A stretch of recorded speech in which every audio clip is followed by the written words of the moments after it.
Well, yesterday we have read this the chapter, The Human Disciple. I think we have gone to the middle of the chapter and we had stopped in the middle of this paragraph which starts with the first result is a violent, sensational, and physical crisis.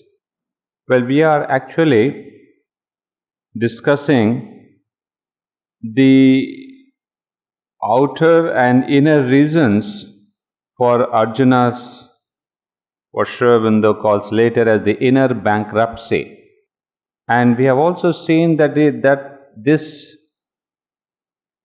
disillusionment and this ascetic mood is seen in Arjuna on different levels: the physical, the emotional, the ethical, and the moralist. So on all these three levels, we see this absolute disillusionment. And so I will continue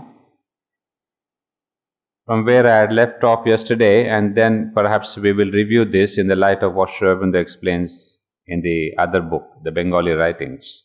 So we were, and in this para, and we had done the first one or two sentences, so I will as well give it a reading again. The first result is a violent, sensational, and physical crisis which produces a disgust of the action and its material objects and of life itself. He rejects the vital aim pursued by egoistic humanity in its action, happiness and enjoyment. He rejects the vital aim of the Kshatriya, victory and rule and power and the government of men. What, after all, is this fight for justice when reduced to its practical terms? But just this, a fight for the interests of himself, his brothers and his party, his possession and enjoyment and rule. But at such a cost, these things are not worth having, for they are of no value in themselves, but only as a means to the right maintenance of social and national life. And it is these very aims that in the person of his kin and his race he is about to destroy. So we had done till here, till this line. So what Arjuna feels is that the very purpose for which he is to fight this Kurukshetra, that purpose is being defeated. Because once these men, these able warriors and men of the opposition camp, if they are destroyed, then the whole nation comes to a standstill and all the values would be lost. So he says it has no meaning, this war is meaningless. And then comes the cry of the emotions. These are they for whose sake life and happiness are desired, our own people. Who should consent to slay these for the sake of all the earth or even for the kingdom of the three worlds? What pleasure can there be in life, what happiness, what satisfaction in oneself after such a deed? The whole thing is a dreadful sin, for now the moral sense awakens to justify the revolt of the sensations and the emotions. So here we get into the third level, the moral level. Before that we had the physical and the emotional. Now on the moral level, Sri Aurobindo explains, the whole thing is a dreadful sin, for now the moral sense awakens to justify the revolt of the sensations and emotions. So see, now the moral sense, which is, as we said already, that it is the play of the mind, which comes forward to support his emotional rejection. And that is what the mind normally does. It justifies your emotions, may they be vital emotions or physical emotions or whatever. It comes to justify them. So here, Arjuna, as we have seen, is an intelligent person, and his intelligence and his intellect and his mind, they come to justify his rejection on the level of morality. And we have seen his arguments yesterday when we read through his for chapter 1. They're remarkable because nobody can say that really Arjuna is wrong in what he's saying. So the most important thing of the moralist is the sense of the sin. So he says, it is a sin. There's no right nor justice in mutual slaughter. Especially there are those who are to be slain, the natural objects of reverence and of love, those without whom one would not care to live, and to violate these sacred feelings can be no virtue, can be nothing but a heinous crime. So you see all the levels of the people, those whom you love, those who really matter for the state, those who are upholding this dharma of the age. So he's saying all these people will be nullified, and what is the justification if it is not but a heinous crime? Granted that the offense, the aggression, the first sin, the crimes of greed and selfish passion, which have brought things to such a pass, came from the other side, yet armed resistance to wrong under such circumstances would be itself a sin, and crime worse than theirs, because they are blinded by passion and unconscious of guilt, while on this side it would be with a clear sense of guilt that the sin would be committed. So we saw this argument too, in which Arjuna says, it is true that we have not precipitated this war of Kurukshetra. It is the Kauravas who have done that. But then Arjuna says, Kauravas, out of their greed, lost the balance of their mind and they cannot think clearly. And we did see how Arjuna brings in this psychological point that when you are full of greed for anything, full of lust, full of anger, any of these lower emotions, then they derail your thinking. And once this proper, quiet, cool, rational thinking is derailed, then you get into some kind of action or any kind of an action which is irrational, unjustifiable, unpardonable. So Arjuna is saying, they are doing that mistake out of greed. But what about us, the Pandavas? And especially Pandavas being led by you, O Lord Krishna. How can we commit such crime? Because we do not have any greed. I am not wanting to have the kingdom. Nor do I want this earth. Nor do I want the three worlds. So he says, I have no greed in me for anything. And if there is no greed, logically it means I have a clear thinking. Logically we can think rightly. And therefore we should not take up this fight. Very clear and very rational. So he says we should not be blinded by passion and unconscious guilt. If they are full of guilt, we should not commit the same mistake. And for what? For the maintenance of family, morality, of the social law and the law of the nation. These are the very standards that will be destroyed by this civil war. The family itself will be brought to the point of annihilation. Corruption of morals and loss of the purity of race will be engendered. The eternal laws of the race and moral law of the family will be destroyed. Ruin of the race, the collapse of its high traditions, ethical degradation, and hell for the authors of such a crime. These are the only practical results possible of this monstrous civil strife.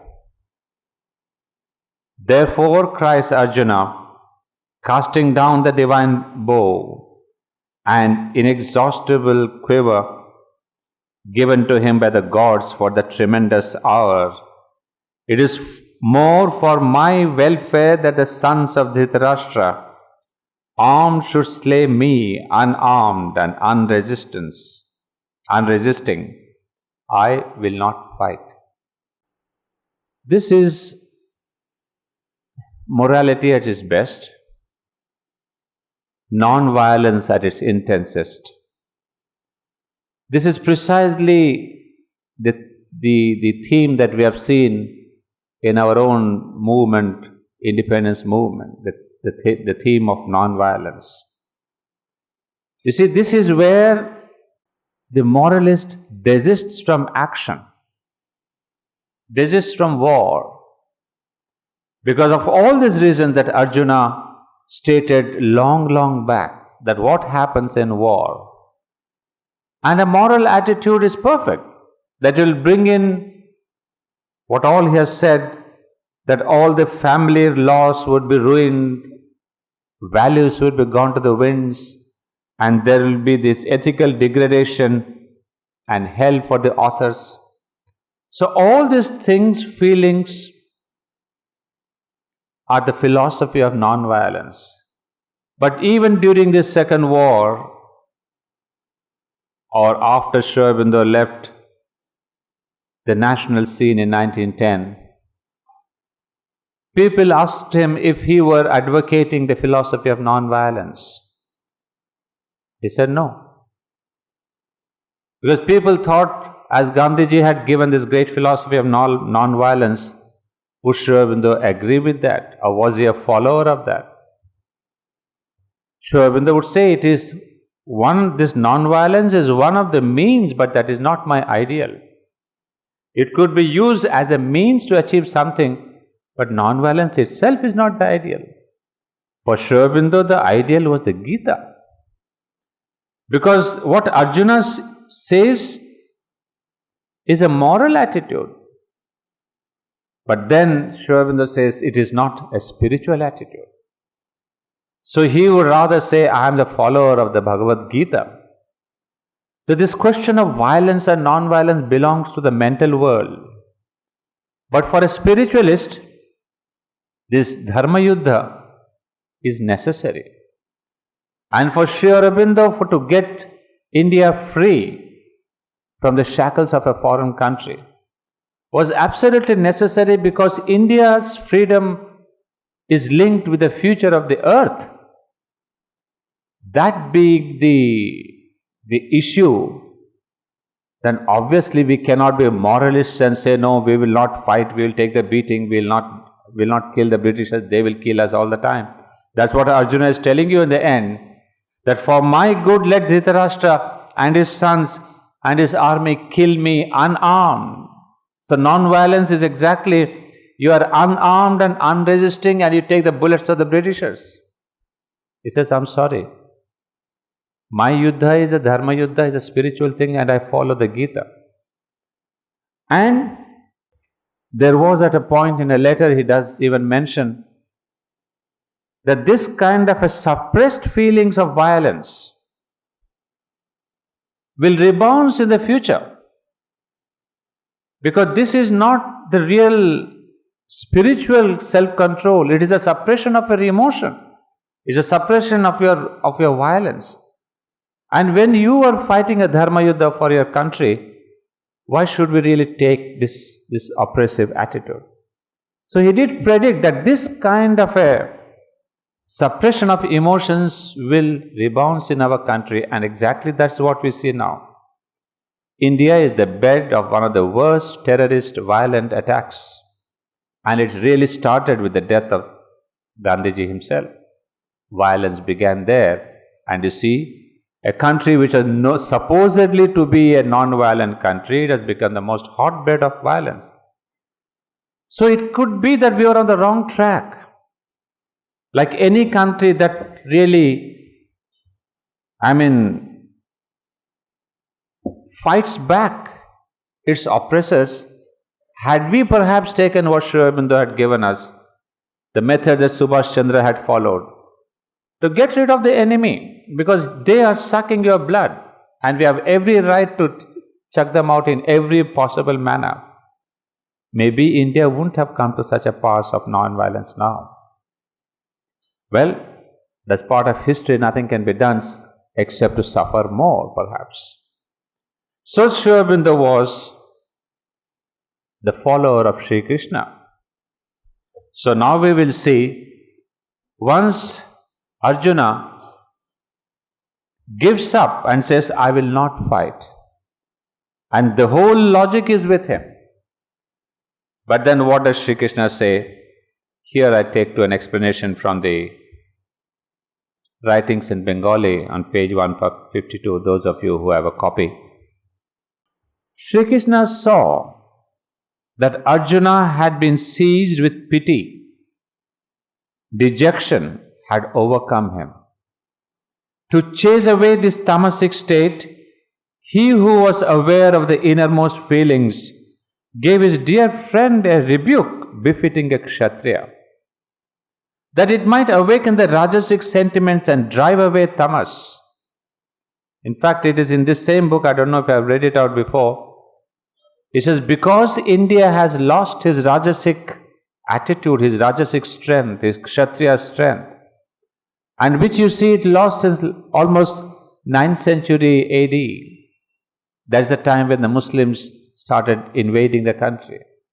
So because of this policies of asceticism and attitudes of non-violence, etc., we lost our Kshatriya hood. And once the Kshatriya hood was lost, the country was an open ground inviting every invader possible. So you see now Sri Krishna also chides, rebukes Arjuna, saying, he said in effect, look, this is a time of crisis for those who are on your side. If you give up your arms now, there is every possibility of danger and destruction for them. The idea of renouncing your cause in the field of battle should not occur to one like you, who is best among Kshatriyas. Whence this sudden perversion of the mind? You see, a very strong language. So to leave one's dharma, this kind of self-pity, Arjuna is not showing compassion to others. It is the language of the moralist to say, why should I kill my people? Why should I kill this elders? Why should I kill my acharyas? It's basically a self-pity. And self-pity is the weakest weakness one can ever have. That unnerves all your capacities. So he says, it's a perversion of your mind. Your attitude is full of weakness. It is sinful. Un-Aryan men can laud such an attitude, may subject themselves to it, but it is unworthy of an Aryan. It means an end to fame and glory in this world. It stands in the way of heaven in the next. Very remarkable.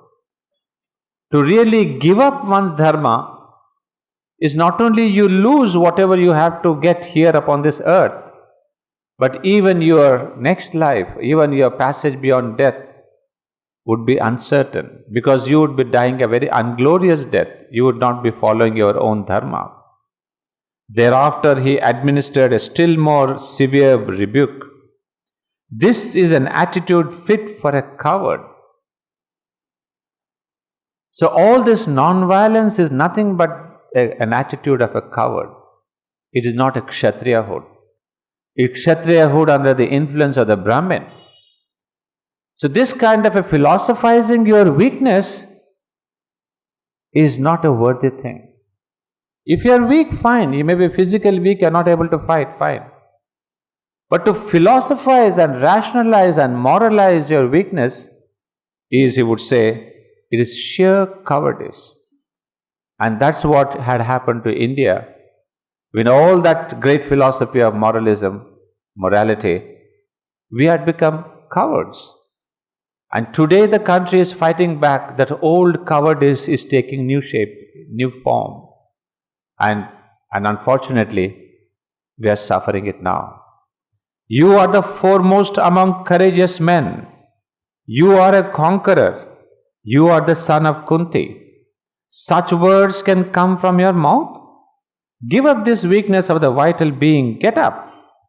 Give yourself to the work to be done. So there's a call of the nation and come forward to fight. If Sri Aurobindo did not believe in this, he would not perhaps be behind the activities of his own brother, who, as Sri Aurobindo knew perfectly well, was making bombs to kill the Britishers. So if Sri Aurobindo said, no, we should be all non-violent, he wouldn't be supporting that. Because for this call of the nation, every means has to be applied. Sometimes this, sometimes that, whatever the occasion demands. But it cannot be a national cowardice. And that is what was really impregnated into the Indian mind of non-violence. It's not the Indian or the African or it is the American. When the war came in America between those two in the Civil War, they did not go with a pacification bill, say the northern countries, northern states, had to pacify the southern states regarding the question of the slaves. In fact, Sri Aurobindo writes a lot about this fight in USA, about the Civil War, how it was necessary for the country. Because Sri Aurobindo believed that there is the aspect of Rudra. Don't forget that there is Mahakali. Mother's aspect is not just Maheshwari and Mahasaraswati and Mahalakshmi. Rudra, Shiva, Mahakali, they are also the divine aspects.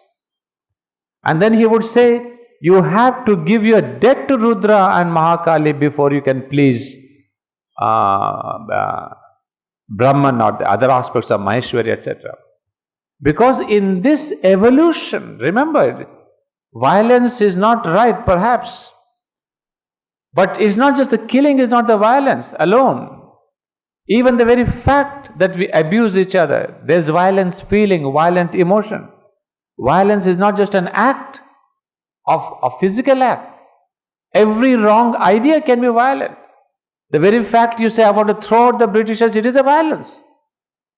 So why don't we manifest that violence in the physical also?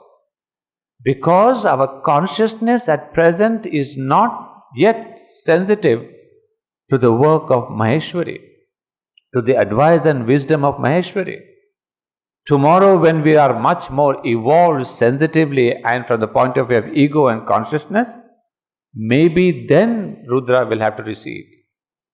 But otherwise, at the present human level, Rudra has to be paid his debt. Therefore, violence has its role.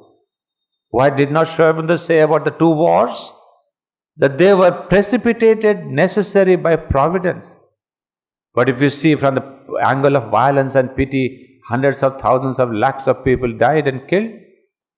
Yes, but that is one of the means that nature brings in for humanity at present. Tomorrow we may not need it.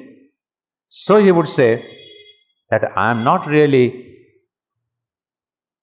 going to take up this kind of take humanity granted that it is highly evolved and violence is not necessary. Sometimes it precipitates, it brings in better results. So in this line he would say, give up this weakness of the vital being. Get up. Give yourself to the work to be done. Pity and compassion are different kinds of feeling. Pity can be a feeling even contrary to compassion. Moved by compassion, we do good to the world, remove the sufferings of men, of the nation, of others. If I shrink from doing that good from inability to bear my own sufferings or those of any particular individuals, then I have no compassion. I have only been seized by pity. I take upon myself the task of removing the sufferings of my country or of the entire human race. That is the attitude of compassion. So if you are not doing a certain things out of your self-pity, you see, Arjuna's is a self-pity. And as we said, if self-pity is an absolute sign of huge egoism, so self-pity is spiritually bad again because it is a sign of a central, very big ego.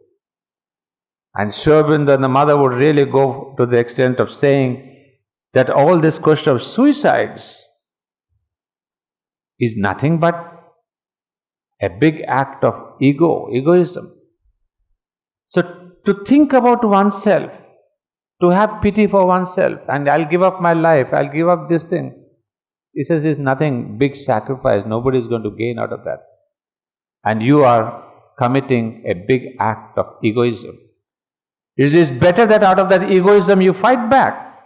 Instead of killing yourself, he says, that will be no good. So Sri Krishna is telling, I take upon myself the task. No, this is not Sri Krishna telling about himself, it's a generalization. I take upon myself the task of removing the sufferings of my country or the entire human race. That is an attitude of compassion. But take away the suffering of myself is an act of self-pity.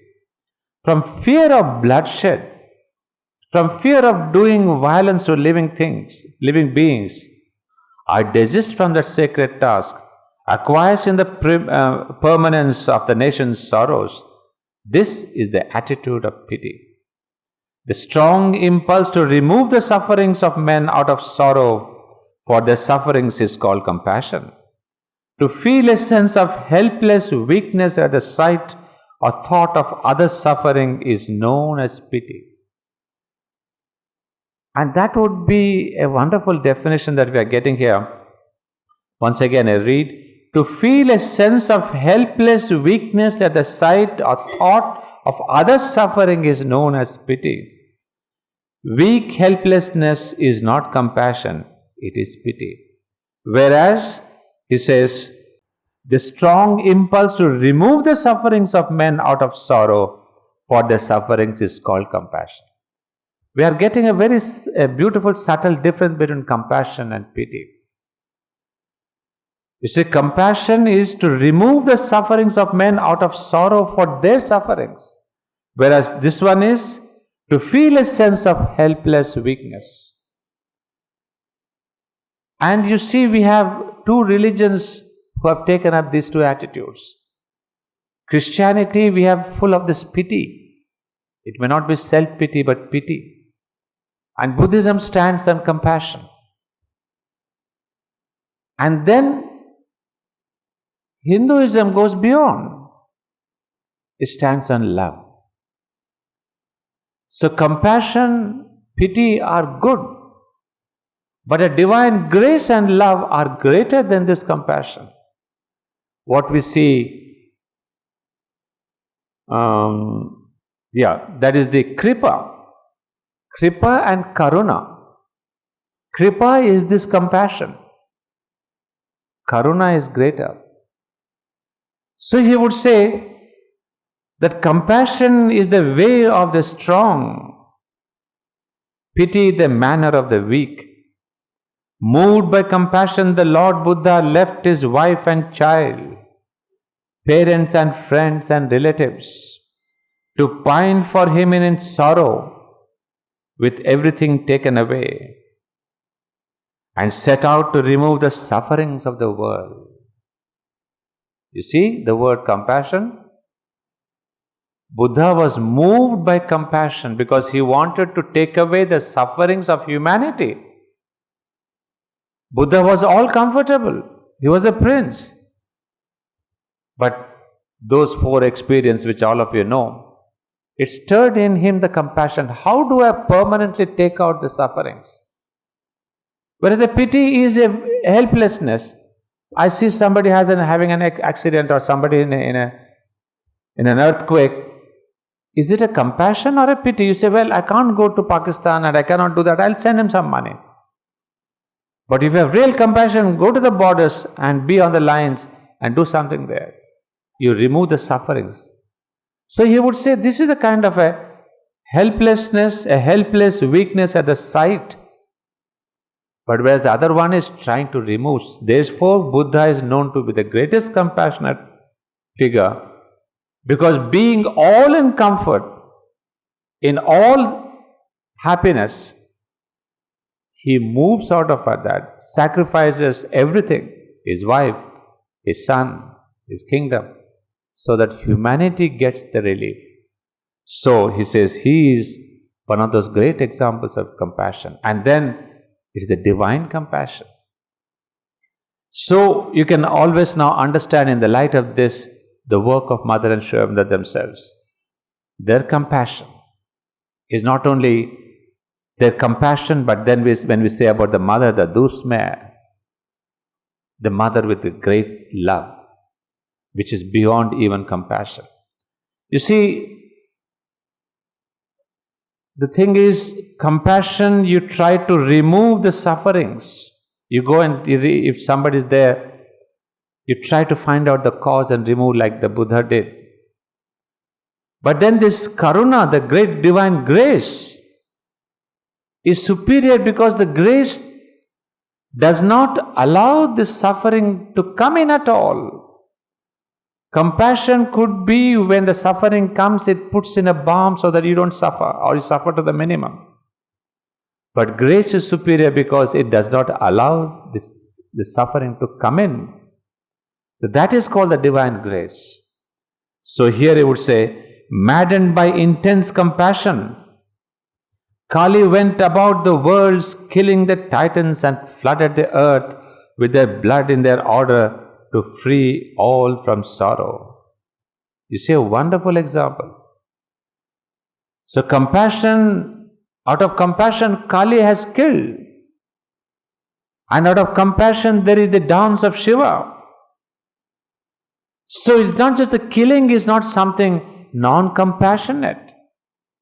So we who judge the human beings, who judge only from the mental and the moral attitude, we think killing the Britisher is something violent.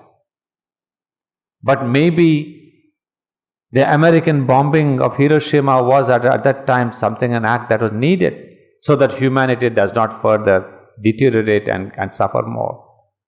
So it's not just the outer act. When Kali kills and floods the earth with blood, it is not out of hatred. It is again for the compassion of humanity that some things have to be destroyed and removed. So let us not judge the things only by the outer act, which is actually, as Arjuna is saying, a sense of morality. Arjuna had renounced arms under the influence of pity. This is an attitude lauded by the un-Aryan. The un-Aryan acts accordingly. So, the Aryan, the ideal of an Aryan is courage, is justice, righteousness, and he would do anything to uphold this. He doesn't have self-pity. He is a true Kshatriya with wisdom. The Aryan teaching has nobility. It is fit for heroes. It's a divine teaching. You see, these were the ideals that were given to this Indian civilization. Therefore, we say the Aryan civilization, the Aryan ideals. So even then we have got into our own Sanskrit language when we address the other person, Arya. Today as we say sir and we say this Ji or that Dada or this thing. At that time we called each other the Aryan. Constantly this was the ideal of nobility. That was really in front of Indian culture. And I don't know today, under the British culture we have this sir.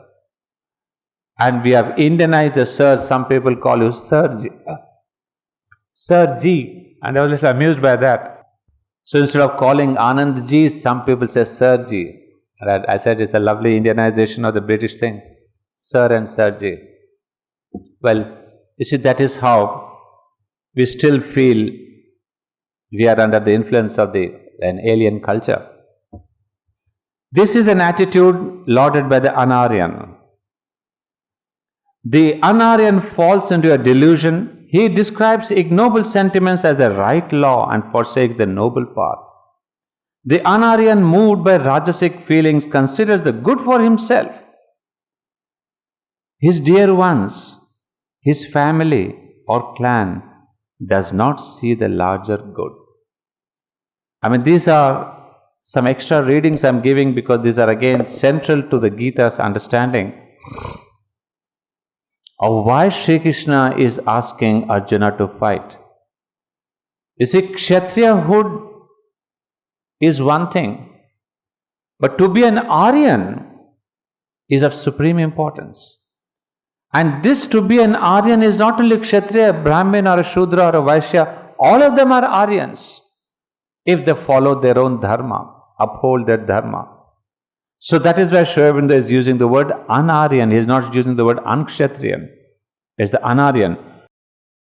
So for an un-Aryan, that means, if I can use this word, see the description, you will understand. The un-Aryan, moved by Rajasic feelings, considers the good for himself. So this un-Aryan is a word perhaps which can be applied to the most selfish man. Instead of calling somebody you are selfish, next time you say you are un-Aryan. That means somebody who is living for himself, for his little clan, for his little family, for his own benefits. Because the Aryan always looked for the good of the greater body. And the greatest body at that time was the nation. So the highest that our ego can expand and protect is the nation. Everything done for the sake of the nation, that could be the highest ideal put forward in front of the social man now. And some countries still follow that. And proudly, Sri Aurobindo, some little streaks of memory come to me from my past readings.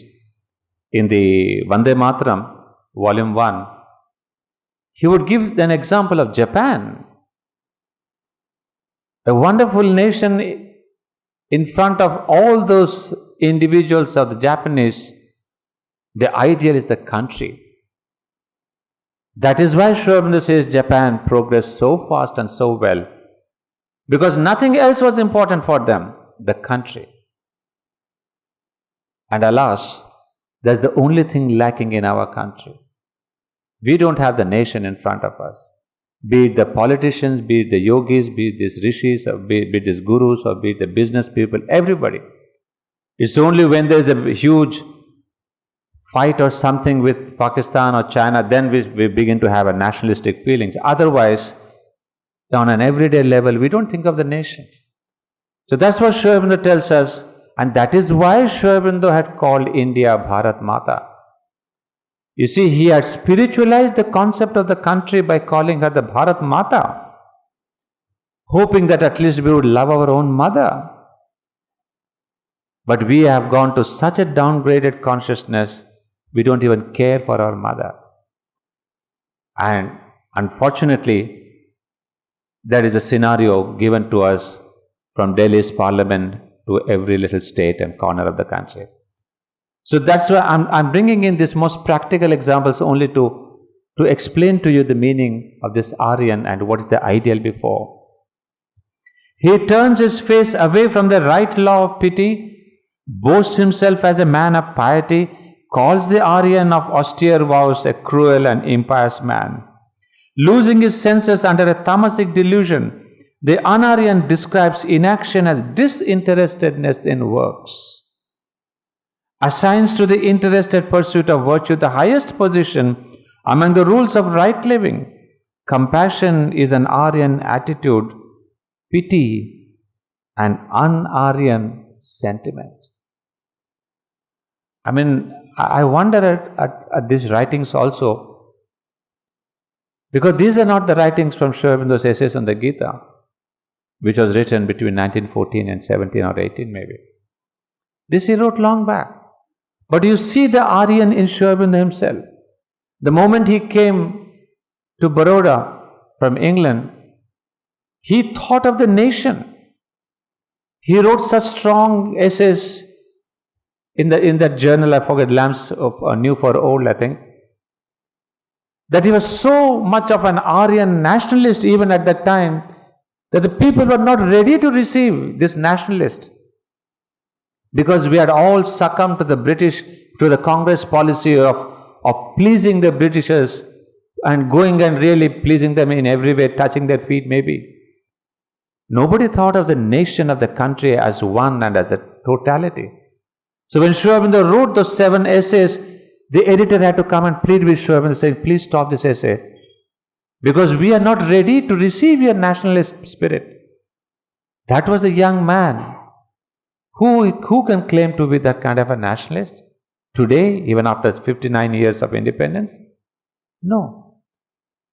Because of that great nationalist spirit, and amongst which Sri Aurobindo was the youngest perhaps, just returned afresh. But he started with that Aryan spirit. First my nation. And he was a secretary to the great king. But he didn't bother about a job or anything. He was ready to lose it if it need be. But nation came first. And so too Sri Krishna is telling Arjuna, think of the cause. Think of the war for the country. And then we have seen in our first talk, this was the same ideal for which Sri Krishna had come to build the nation of India, which was divided into piecemeal empires. So here was Sri Krishna who was building the country, India as a nation. And so for him everything was secondary, Kauravas, Pandavas, everything. So in the same light he is urging Sri Arjuna, think of your country, not of your clan, not of your family, not of the children, nothing. Because if the nation is not awakened, if the nation is not one, all these clans have no value. So also Sri Aurobindo in the Bande Mataram wrote only about the nation, the country, the culture, its future and its past. He never wrote against the Britishers. Because that is a kind of a political game, what the politicians do today. If one party is there and then he just profusely abuses the other party to gain pity for itself.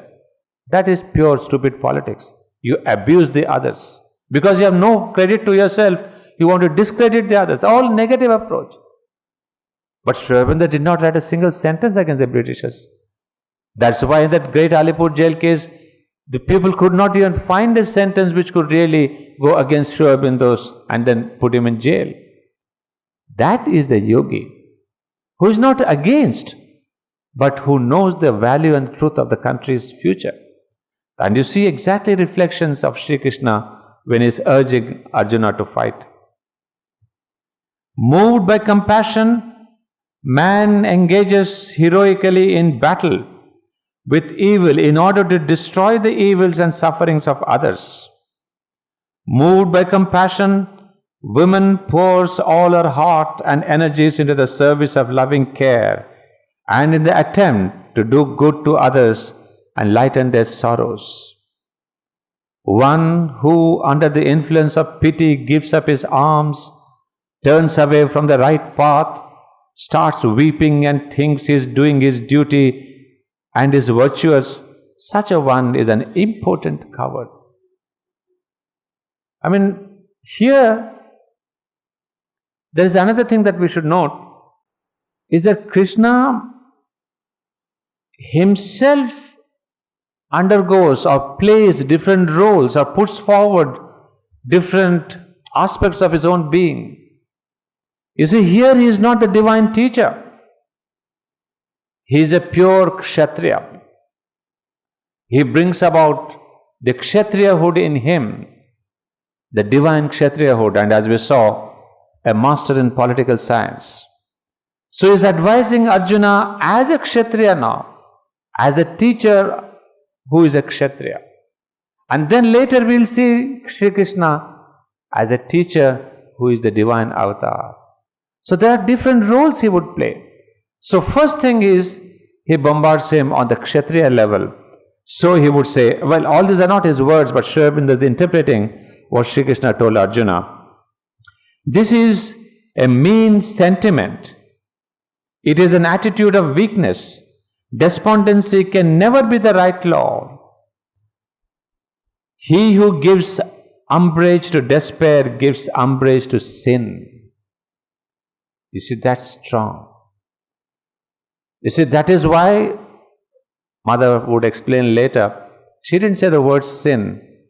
For example, suicide is an absolute wrong, evil, sinful act. Why?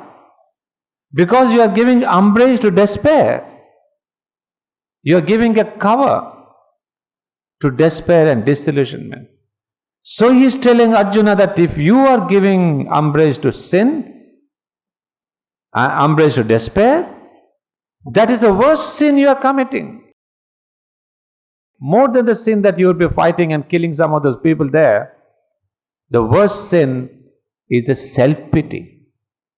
Because there you would be useful to none. So you see his strong sentence. He who gives umbrage to despair gives umbrage to sin. To reject this clouding of the mind, this impure and weak attitude, to join in the fray and carry out one's duty, to save thereby the world, to protect the law, to lighten the burden of earth, this is the better way. This is the purport of these words of Sri Krishna. And well, here Sri Aurobindo quotes a few of Arjuna's questions, but I skip that. Those are the verses from the Gita. To continue, Sri Aurobindo writes, Arjuna understood the purpose behind Sri Krishna's words. Remember, those are the words which you quoted here when Sri Krishna is saying that give yourself to the work to be done, give up this weakness of the vital being and get up and start fighting. So to that, Sri Aurobindo writes, Arjuna understood the purpose behind Sri Krishna's words. He refrained from raising the objection on political grounds, but on receiving no answer to his other objections, he took refuge with Sri Krishna for being instructed. Now, he said, I admit, I am a Kshatriya. To desist from this great work under the influence of pity is for me an act of cowardice, an infamy against the law. But neither the mind nor my heart would admit it. The mind says the killing of elders is a heinous sin. To kill them for the sake of one's own happiness would be to fall into impiety. It would be to lose everything, virtue and release from bondage and other worlds. The desires would be satisfied. The hankering after wealth would be met. But for how long? Enjoyments obtained through unrighteous means can last only until death. After that, there is indescribable suffering. And when the course of enjoyments you taste of the blood of your elders in them, what is the peace or happiness you will get? The heart says, these are my dear ones.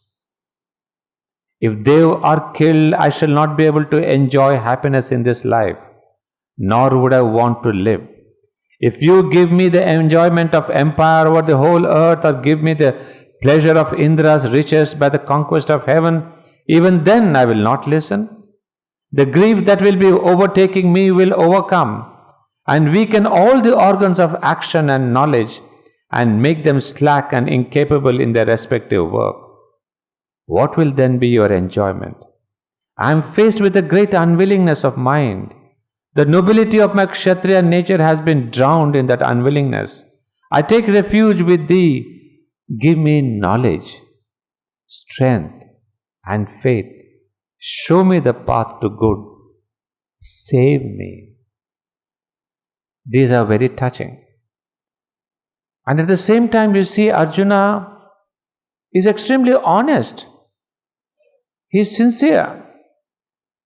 He is not trying to cover his feelings, because after all he is in front of the Lord. So he has to unwind himself fully. So he cannot say, no, I can do that. No. His mind he has analyzed clearly, his heart he has analyzed clearly.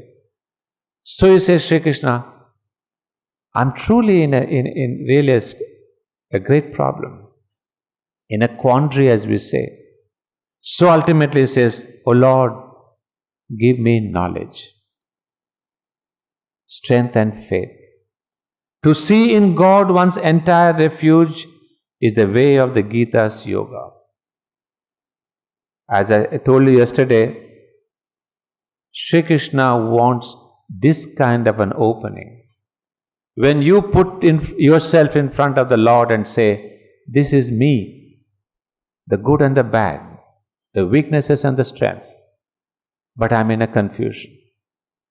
So when you really, as we said yesterday, when we raise our hands like Draupadi to Sri Krishna, then Sri Krishna comes to your help. Draupadi's was one big case which all of us know. That great case in the Sabha when a sari was being pulled out. In the beginning, Sri Krishna does not help her because she is trying to help herself. First, she appeals to her own 5 great husbands. Each one of them a marvel in his own way. But none of the husbands can help her. Not only can help her, but the irony and the tragedy is they cannot help her because they are bound by a morality. Understand that. Bhishma is ready to fight. Arjuna comes out with his anger and he says, I will fight the Kauravas right now. But it is Yudhishthir who says, no brothers, don't do that. Because I have given them a vachan, the word, the moral promise. So you see how this morality of non-violence can be harmful. If they had perhaps taken the revenge there, all this Kurukshetra would not have come and all these millions of people killed.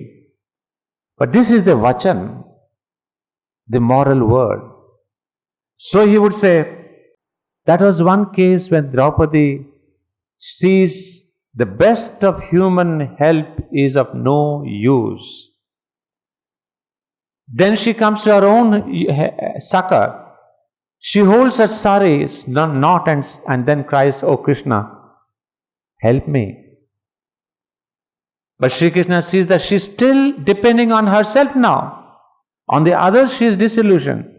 Now to think maybe I will help myself with the help of the Lord. There's a mixture of the I and the you. She holds the knot of the sari and then cries. Sri Krishna doesn't come. It is only when she leaves the knot and both her hands are up, then the Lord comes in.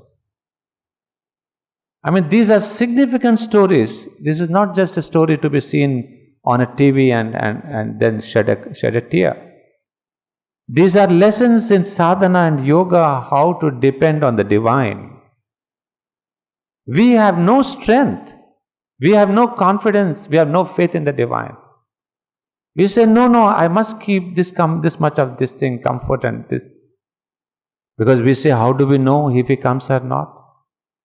That is one instance, and this is another instance of Arjuna. That when he and his morality keep supporting him, Arjuna just rebukes him. But then when Arjuna says, Oh Lord, I'm helpless. Give me the knowledge. And then the last word, save me. That's the moment. Then the Gita is given. The knowledge is given. The strength is given. You see, this is the beauty. Twice it has happened in Mahabharata, and only twice, that the Lord comes to the help. Only when you give yourself fully. In fact, that's the story that Sri Aurobindo also connects in one of his letters perhaps. I mean, I cannot quote you the source because there's a confusion in my mind. It's only when you give yourself to the Lord fully that the Lord gives himself fully. If you give yourself 10%, he will give you 90% of objects to enjoy your life and 10% of himself. And in the 90% of the objects, even the 10% you lose. Because you begin to enjoy the objects of the Lord. That is, we have seen exactly the same example in Duryodhana and Arjuna when they go to seek the help of Sri Krishna. One asks for the objects of the Lord, that is the army of the Lord. And the other asks only for the Lord himself. That's the difference constantly that Mahabharata tells us. What do you want from the Lord? You go to Tirupati. And how many of us have asked for the Lord Tirupati? Well, if you have done, congrats. But we go to Tirupati, we go to a temple to ask for the objects. And it's not just Tirupati who is giving you the objects, Lord Krishna gave you long back. Duryodhana said, I want your army. And Krishna's army was the best army of the Mahabharata times. He says, take my army. So the Lord very easily gives the objects because that is what you want. But Arjuna said, no, I want you, Lord. I want you totally. The Lord says, yes. And then he says, one condition, I will not fight. Because the fighting you have to do. He will not replace your fight. That is again the spiritual beauty. You don't say, oh, Ma will do, Mataji karegi, Ma korben. No, korben na. You have to fight, she will be within, helping, guiding, illumining. You are the front warrior. And if you succumb with pity and self-pity, Lord says, well, sorry. I have come as a charioteer and yet you don't have the confidence in me. I am your guide and still you succumb to your life, the problems of life. So that is another lesson. Shri Krishna says, I will not fight in front. I will guide you through the battle of life. And with his guidance, the victory is assured. There could be a lot of damage, but be sure, O Arjuna, victory is assured. I mean, when you see these little stories that have guided India centuries, and that is why India is steeped in spirituality. Although the people from the West come with their video cameras and spot cameras and television cameras to also film the steeping dust and the dirt and the terrible gandagi. But it depends how you see the country, with your eyes or with your vision. With the heart or with your mind. With the mind we also see the terrible dust and the dirt and the terrible things, the smell, the sound. But remember, it's the same uncouth India which has given this spiritual truth. The Lord is within, He is guiding. And that's why Mahabharata and Ramayana have been our perennial source of spiritual strength. And this philosophizing, perhaps the villager who is watching the Bhagavat on the stage, I don't know if it's done in these days. In my childhood I used to see, in my own village, we used to have this Bhagavat being played throughout the night. Summer nights, you sit on the ground, on the mats outside and listening to Sita's cries and Draupadi's cries. And people cried the whole night. And that was what we say, catharsis. Why Bhagavat was important was it gave you a spiritual growth through the process of catharsis. And catharsis is nothing but the Greek term to tell you is a question of purification. You identified yourself with Draupadi so much so that you are purified within you. And you identified yourself so much so with Arjuna that the wrath came out against the evil. So India has been a wonderful country. Well, I say has been because that's what the mother said. It has had great spiritual truth. But at present it is wallowing in mud. I was stunned when I saw this message. I did not believe it. But I have grown up and today I believe what she said. We are wallowing in mud. And then she would say, we'll await when India will come out of this mud. Because she has this great secret. But alas, we are in the mud.